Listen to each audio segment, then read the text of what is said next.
How long do you think it would take a drone to fly to the moon to get close-up images?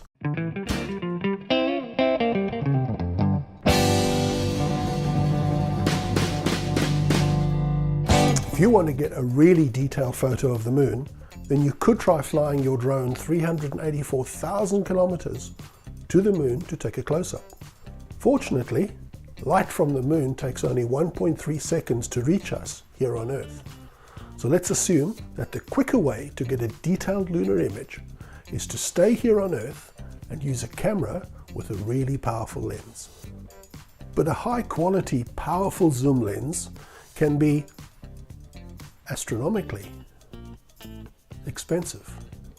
For example, a 600mm Canon zoom lens can cost well over $10,000 US.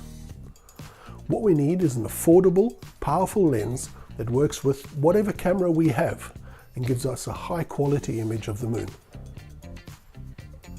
A little later on in this video, I'll give you the big secret on how to get high quality images of the moon. Images so good you might think they were taken with really expensive equipment rather than ordinary consumer gear. A couple of years ago, I wanted to view the moon and the planets in our solar system and photograph them using my Sony A7S. I bought a simple consumer telescope at a fraction of the price of that big Canon zoom lens. My telescope has a focal length of 1500mm. Using a 25mm eyepiece in my telescope, I get a magnification of 60 times for viewing the planets and the moon. I can increase the magnification by using the eyepiece together with the 2x Barlow lens that was supplied with my telescope.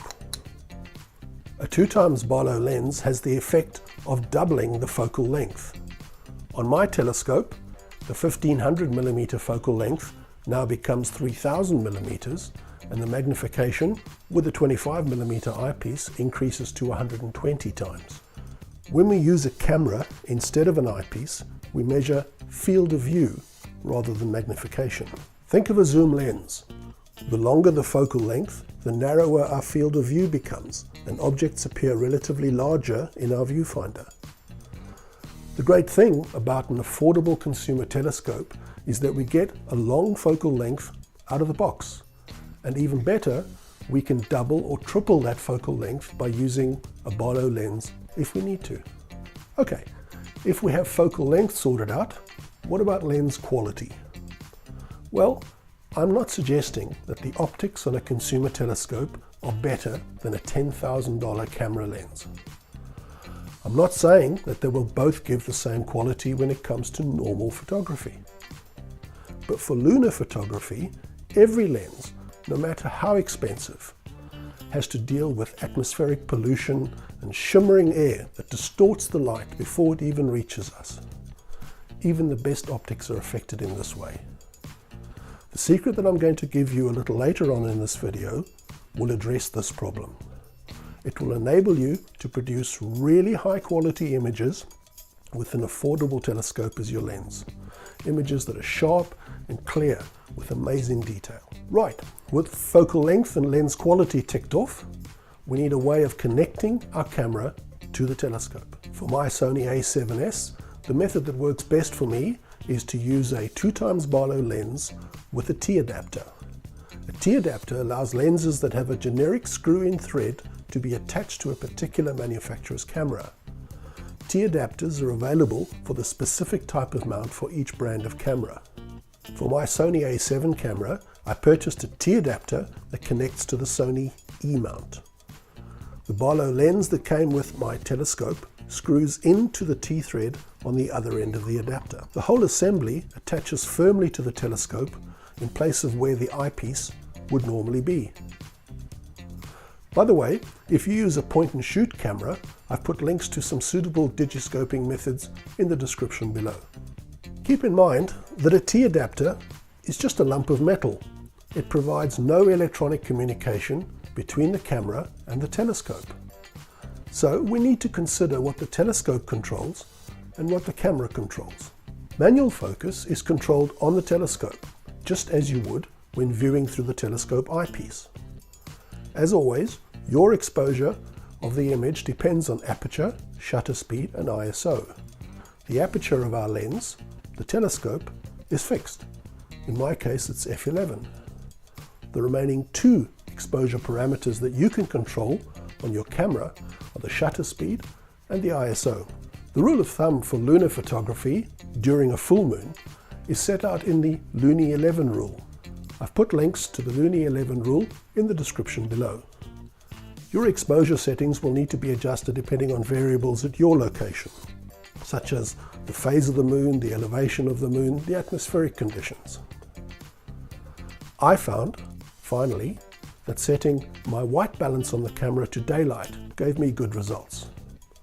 I said earlier in this video that I would give you the secret to getting really high quality images of the moon. Let's cover that now. Here is a video clip of the moon shot on my telescope using the methods I described earlier in this video.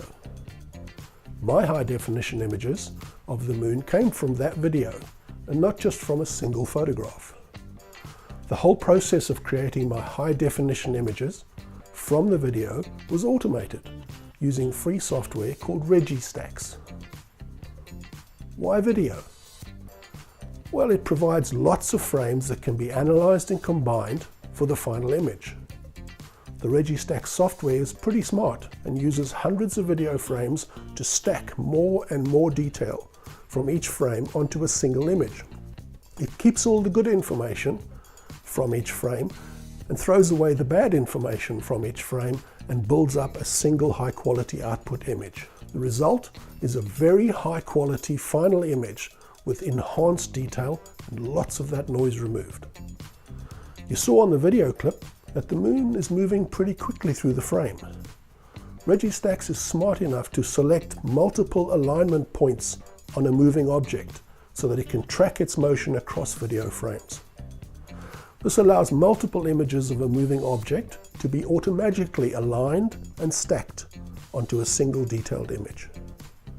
I was very happy with the moon images I got using my consumer telescope, a video clip and Registax. It's an amazing piece of software. I've included a link to Registax in the description if you want to try the software. I've also included in the description links to free software that will tell you the phases of the moon and other interesting objects in the night sky at your location. I hope that you found this video useful. Thanks for watching. If you have any feedback, please leave a comment and remember to subscribe to my channel so that you never miss a future episode. Hello NASA. Yeah, I'd like to find out how long it would take to fly a drone to the moon. No, I'm not joking.